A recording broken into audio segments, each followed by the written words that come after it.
মানে একটা প্রেম তো প্রেমই, কিন্তু একটা প্রেমের মধ্যে কতটা মায়া মমতা, কতটা অধিকার কিংবা কতটা স্বার্থ ত্যাগ করা কিংবা ত্যাগ করা ভালোবাসা কিভাবে পূর্ণতা পায়। তুমি তো বললে থানায় গিয়ে সব দোষ স্বীকার করবে। সিনেমা হলের পরে এবার ওটিটি প্ল্যাটফর্মে মুক্তি পেল শাকিব খানের বহুল আলোচিত প্যান ইন্ডিয়ান সিনেমা দরদ সিনেমা।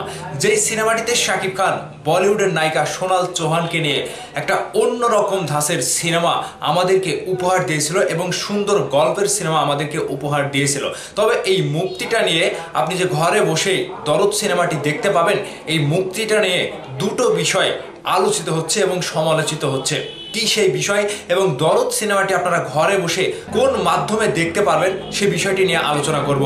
বিস্তারিত জানতে সম্পূর্ণ ভিডিওটি দেখে যাবেন। আমি লিখন আছি আপনাদের সাথে।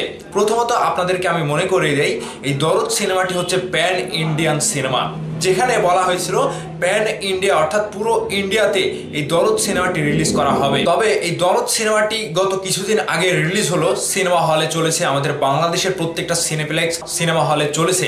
এখন চলার পরে এই সিনেমাটি হুট করে এই যে চ্যানেল আই এর আই স্ক্রিন একটা ওটিটি প্ল্যাটফর্ম রয়েছে, আর এই আই স্ক্রিনে কিন্তু এই দরদ সিনেমাটি রিলিজ করা হয়েছে। তবে এই দরদ সিনেমাটি সেখানে আপনাদেরকে মাত্র 33 টাকা চার্জ দিয়ে সেখানকার সেই সাবস্ক্রিপশন ফিটা দিয়ে আপনারা দরদ সিনেমাটি আই স্ক্রিন ওটিটি প্ল্যাটফর্মে দেখতে পারবেন। এছাড়া মাই জিপি অপশনে গিয়ে আপনারা সেই দরদ সিনেমাটির লিঙ্কটা পাবেন, সেখান থেকে আপনারা আই স্ক্রিনে চলে যাবেন এবং সেখান থেকে আপনারা দরদ সিনেমাটি ঘরে বসেই উপভোগ করতে পারবেন। এবার এই যে দরদ সিনেমাটি চ্যানেল আই স্ক্রিনে মুক্তি পাওয়া নিয়ে বেশ সমালোচিত হচ্ছে কেন, এই বিষয়টা আপনাদের সাথে একটু খোলাসা করি।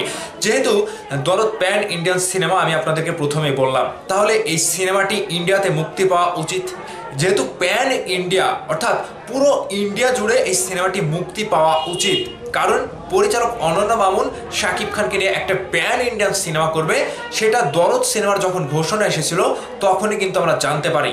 ঠিক সেই ধারাটা অব্যাহত রাখতেই কিন্তু প্যান ইন্ডিয়া সিনেমায় বলিউডের নায়িকা সোনাল চৌহান, যিনি বাংলায় কথা বলতে পারে না, যিনি হিন্দি সিনেমার নায়িকা, তাকে নিয়ে এই সিনেমাটি নির্মাণ করা হয়েছিল। তাহলে কেন এই দরদ সিনেমাটি প্যান ইন্ডিয়া রিলিজ না দিয়ে অর্থাৎ ইন্ডিয়াতে কোনোভাবে রিলিজ না দিয়ে ওটিটি প্ল্যাটফর্মে হুট করে কোনো কিছু ঘোষণা ছাড়াই ওটিটি প্ল্যাটফর্ম আই স্ক্রিনে রিলিজ দেওয়া হচ্ছে? আর এই বিষয়টি নিয়ে কিন্তু ইন্ডিয়া থেকে যারা ভক্তরা রয়েছে তারাও কিন্তু বেশ হতাশায় ভুগছেন যে দরদ সিনেমাটি প্যান ইন্ডিয়ান সিনেমা হওয়া সত্ত্বেও আমরা ইন্ডিয়াতে মুক্তি পেলাম না, আমরা ইন্ডিয়াতে দেখতে পেলাম না, হুট করে আই স্ক্রিনে ওটিটি প্ল্যাটফর্মে দিয়ে দিল। আপনারা এই সিনেমাটি সারা বিশ্ব থেকে দেখতে পারবেন।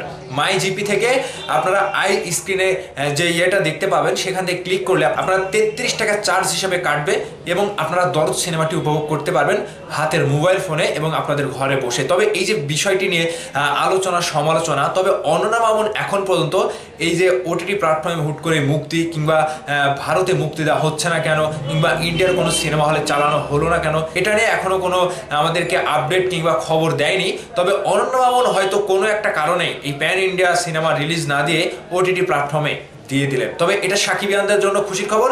যতই আলোচনা সমালোচনা হোক, দরদ সিনেমাটি আপনারা ঘরে বসে এখন থেকে দেখতে পারবেন, আর কোনো বাধা বিপত্তি নাই, আপনারা দরদ সিনেমাটি উপভোগ করতে পারবেন। একটা সুন্দর গল্পের সিনেমা কিন্তু এটা কি বলবো, পারিবারিক গল্প, স্ত্রীর প্রতি স্বামীর যে একটা ভালোবাসা কিংবা একটা ভালোবাসার বহিঃপ্রকাশ কিংবা ভালোবাসা মানুষকে কোন জায়গাতে নিয়ে যেতে পারে, এটাই হচ্ছে দরদ সিনেমার মূলত গল্প। একটা প্রেম তো প্রেমই, কিন্তু একটা প্রেমের মধ্যে কতটা মায়া মমতা, কতটা অধিকার কিংবা কতটা স্বার্থ ত্যাগ করা কিংবা ত্যাগ করা ভালোবাসা কিভাবে পূর্ণতা পায়, কিংবা এই যে সব কিছু নিয়ে দরদ সিনেমাটি যেভাবে নির্মাণ করেছিল বেশ প্রশংসিত হয়েছিল। তো আপনাদেরকে আবারও বলে রাখি, আপনারা আই স্ক্রিনে গিয়ে অথবা মাই জিপি থেকে দরদ সিনেমাটি উপভোগ করতে পারবেন ঘরে বসে। কে কে দেখবেন এবং কারা কারা ইতিমধ্যে দেখে ফেলেছেন অবশ্যই ভিডিওর নিচে কমেন্ট করে জানাবেন। ভালো থাকবেন, ধন্যবাদ সম্পূর্ণ ভিডিওটি দেখার জন্য।